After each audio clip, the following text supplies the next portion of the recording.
What's going on, guys? It's AKingsCreation here, bringing you guys another video for Throne and Liberty. Today we're going to go ahead and focus on the controller settings. As promised, I did say I was going to make a controller settings video, and I also will be making a PC settings video right after this. So I hope you guys enjoy. I will add in some gameplay clips as well, so I can spice it up a little bit so you guys are just not staring at the settings screen.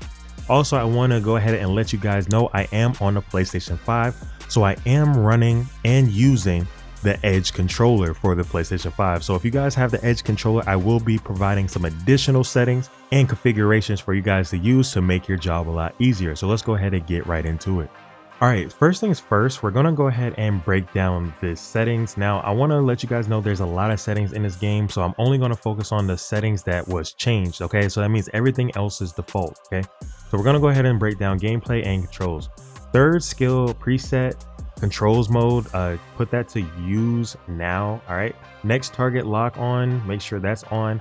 Deselect, select friendly targets, change attack target, quick turnaround, make sure that's off, and then rotate the camera to face direction, make sure that's off as well. Now let's go ahead and go down to move. Okay, so move, we go down to move, make sure that's selected on. And now this one is up to you. I personally like to prevent myself from falling. It does delay me from like jumping over a cliff if I have to. That's not going to actually do that much damage, but it's up to you. I just want to put myself in that position where I don't want to fall and kill myself, right? So I put prevent falling on. Q skills is on. Auto move within range to use beneficial skills is on. Auto use non-targeted beneficial skills on self is on. And then toggle charge skills and toggle aimed skills is off. So toggle charge skills is on. All right, so that's all the changes that we were making for that one. Let's go ahead and go down to character. Okay, for the character, put large scale combat mode. All right, so this one is on auto use. Character name transparency is on. Make sure you turn on all the checkboxes under the attack. And then we're going to go with user settings here. Hostile guild characters for now on. Now relationships, make sure you put this on guild mark. Then this is related to PvP, but it also applies in PvE. If you're going to play PvP after you like max out everything in PvE, just do these settings. That way you don't have to change them later.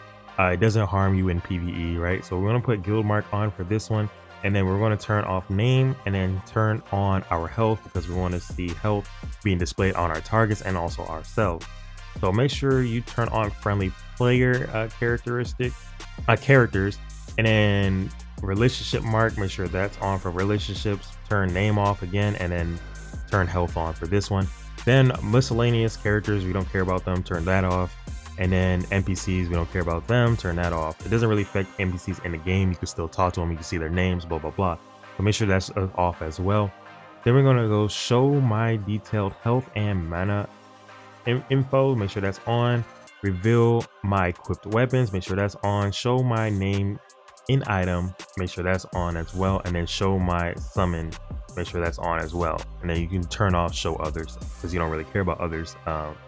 Now that's up to you. You can turn on if you won't care about other people's pets, but it really just distracts you and gets in the way, so you don't have to worry about that. So make sure that's off. All right, next on the list is target, attack target filter, conflict zone. I guess this is PvP as well. Hostile guilds, make sure that's on. Feuding players, make sure that's on. Attackable players, make sure that's on. Everything else does not matter, especially in conflict zone. Okay, moving on.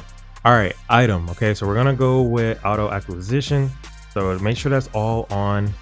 Texture, make sure everything's on. Auto dissolve, make sure that is off. Okay, equip auto dissolve condition, you do not want to do that, just click that off. Okay, all right, moving on to camera. Now the camera is up to you how fast you want your sensitivity. I moved mine up, that the default is at 50, I moved mine up to 75. Make sure camera smoothing is off and camera smoothing on object collision is off. Okay, now you want to know why those are the case. When the camera zooms in due to collision terrain, so like basically when collision happens, your camera zooms in, you don't really care about that, and it will mess up your view, and it's not really like a cinematic thing. It just messes up your view if collision happens. So just turn that off, and especially when it smooths the camera, it doesn't really make sense. Just keep that off. Okay, you'll know why if you keep it on and versus why you keep it off, right? You'll know. You can keep camera shake on, and like if you like the effect of your camera shaking when like effects happen, that's up to you. I'll leave mine on personally. It doesn't bother me. that part is up to you. Okay, so these are the only changes I've made with this setting. Okay, now let's go to content. For content, keep everything. I think everything here is default. I haven't changed anything for the map or anything like this. So everything on this particular page is default. Okay. Now chat is also default, and I didn't change anything. Now that chat font size is all the way up to you. If you can't see from a distance, you know, sitting at a couch or whatever, you need to read the chat, make it bigger. That's up to you. Okay.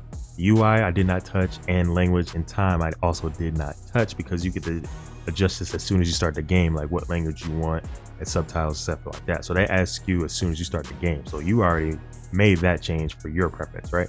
So that's about it for that. Let's go ahead and go to notifications. Now notifications, I put the sound one. I think it turns it off on default. Sound one, it's up to you what type of sound you want your notifications to be, but I turned mine to sound one. Okay, so that's the only change I made there. Everything else I did not touch. Everything here is default.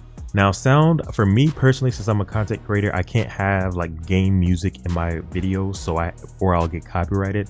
So I have to have my music off. So everything else is up to you to decide which your preference is for the volumes here.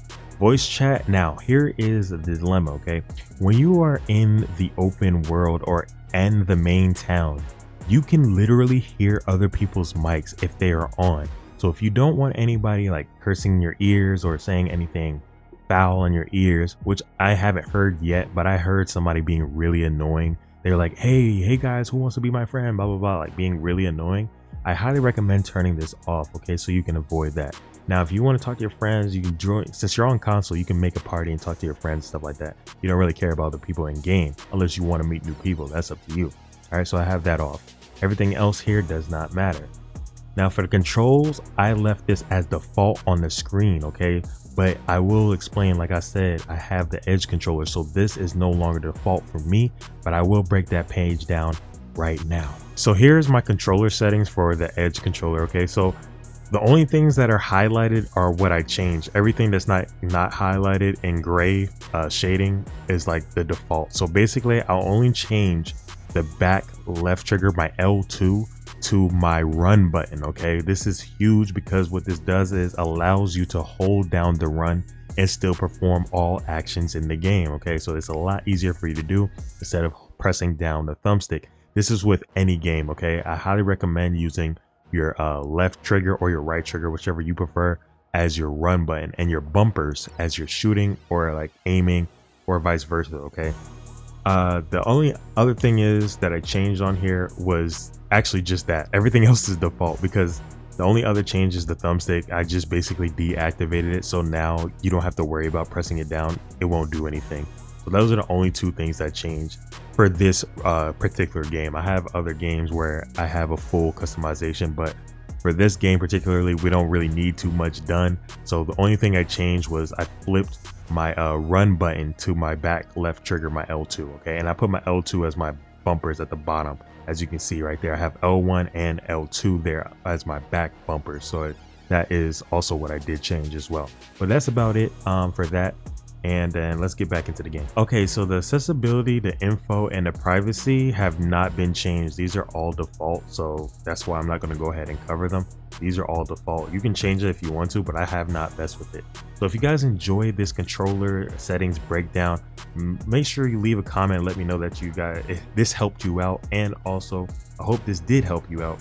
And if you're new to the channel, make sure you hit that like button and subscribe. And also I will be dropping a PC settings, which will have a little bit more settings, so I will be going over. So until then, guys, I'll catch you guys in the next one. Peace.